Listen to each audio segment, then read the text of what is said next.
বারুইপুরে বিধানসভা বিরোধী দলনেতা শুভেন্দু অধিকারীকে আক্রমণের প্রতিবাদে বৃহস্পতিবার সারা রাজ্যের সাথে মালদাতেও ধিক্কার কর্মসূচি পালন করল বিজেপি। যার অঙ্গ হিসেবে এদিন বিকেলে বিজেপির হবিপুর ৪ নম্বর মণ্ডল কমিটির পক্ষ থেকে বিক্ষোভ মিছিল ও পথ অবরোধ কর্মসূচি পালন করা হয়। এই কর্মসূচিকে সামনে রেখে বিজেপি নেতাকর্মীরা মিলে প্রথমে হবিপুরে ধিক্কার মিছিল করেন।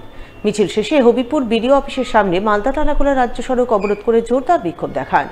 এদিনের এই বিক্ষোভ কর্মসূচি পালনে নেতৃত্ব দেন বিজেপির হবিপুর ৪ নম্বর জেলা পরিষদ মণ্ডলের সভাপতি স্বপন বর্মন, হবিপুর পঞ্চায়েত সমিতির সভাপতি সুখীরানী সাহা সহ অন্যান্যরা।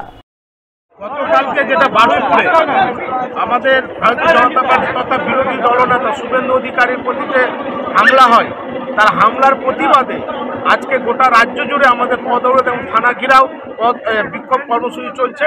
তা মালদা ডিস্ট্রিক্ট হবিপুর ব্লকের জেড-4 মারফতে আজকে এই আমাদের বিডিও অফিসের সামনে একটা পথ অবরোধ হচ্ছে। বারুইপুরে বিধানসভায় বিরোধী দলনেতা শুভেন্দু অধিকারীর উপর আক্রমণের প্রতিবাদে পুরাতন মালদায় বিজেপির আন্দোলন। এক ইস্যুতে এদিন বিজেপির পুরাতন মালদা নগর মণ্ডল কমিটির পক্ষ থেকে থানা ঘেরাও কর্মসূচি পালন করা হয়, যাকে কেন্দ্র করে বিজেপি নেতাকর্মীরা মিলে মালদা থানা ঘেরাও করে জোরদার বিক্ষোভ দেখান।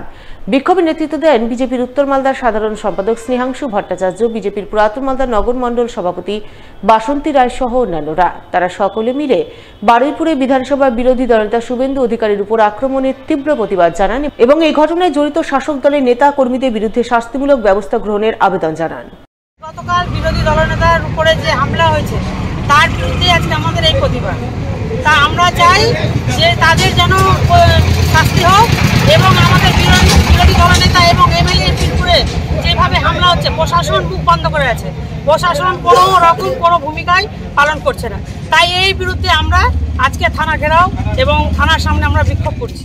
3টি বাইকের সংঘর্ষে গুরুতর আহত 5। ভয়াবহ দুর্ঘটনার সময়কালে ছবি ধরা পড়ল পেট্রোল পাম্পে লাগানো সিসিটিভিতে। সিসিটিভির সেই ফুটেজ তুলে ধরা হলো এই খবরে।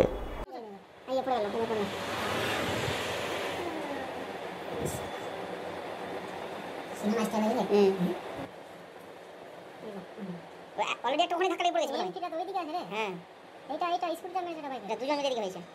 ও শালা নিজের দিকে ঢুকে গেল রে। আরে ওর আতঙ্কে কি না। ঘটনাটি ঘটেছে বৃহস্পতিবার দুপুর 12:30 নাগাদ মালদার পুকুরিয়া থানার নওগামা পেট্রোল পাম্প সংলগ্ন এলাকায়। জানা গেছে এদিন নওগামা পেট্রোল পাম্প থেকে বাইকে তেল ভরে এক যুবক বাইক নিয়ে পেট্রোল পাম্প থেকে বের হচ্ছিল। ওই সময় হঠাৎ করেই পীরগঞ্জের দিক থেকে দুটি বাইক প্রচণ্ড গতিতে এসে প্রথম বাইকে সজোরে ধাক্কা মারে। সেই ধাক্কায় 3টি বাইকে থাকা মোট 5 জন গুরুতর আহত হয়। সঙ্গে সঙ্গে স্থানীয়রা আহতদের উদ্ধার করে আড়াইডাঙ্গা প্রাথমিক স্বাস্থ্যকেন্দ্রে পাঠান। স্থানীয়দের মুখ থেকে জানা গেছে পীরগঞ্জের দিক থেকে আসা দুটি বাইক নিজেদের মধ্যে রেসারেসি করছিল। রেসারেসি করতে গিয়েই এই দুর্ঘটনা ঘটে। 5 জন গুরুতর আহত হয়। আহতদের কারো মাথাতেই হেলমেট ছিল না। তেল ভরতে এসেছিলাম। আচ্ছা, তেল ভরাচ্ছিলাম আমাদের সামনে। কোন পেট্রোল পাম্প? এই যে নওগামা পেট্রোল পাম্প। তারপরে এবার ওদিক থেকে দুটো বাইক টেনে আসছিল পীরগঞ্জের দিক থেকে, ঠিক আছে। এবার এই যে গ্ল্যামার গাড়িটা ছিল, ও কিন্তু তেল ভরতে ঢুকছিল ওইদিকে। ও কিন্তু বুঝতে পারেনি যে পিছন থেকে সে গাড়িটা মেরে দিবে। আর ওই স্কুটিটা যেটা MT-15 আছে, ওরা কিন্তু দুজন টানাটানি করছিল, রেস করছিল। আচ্ছা, এবার স্কুটিটাতে লেগে স্কুটিটা ছিটকে যায় আর MT ওয়ালাটা একদম পিলার ভেঙে নেমেছে। 3টা গাড়ি সংঘর্ষ হয়েছে। 3টা গাড়ি। কতজন আহত হয়েছে? 2 জন 3 জন 5 জন 6 জন টোটাল। কোথায় নিয়ে যাওয়া চলছে? ওদের গাড়িটা হসপিটাল পাঠানো। হেলমেট একটারও ছিল। কজন ছিল একটা বাইকে? একটা MT যেটা ছিল ওটাতে 3 জন ছিল।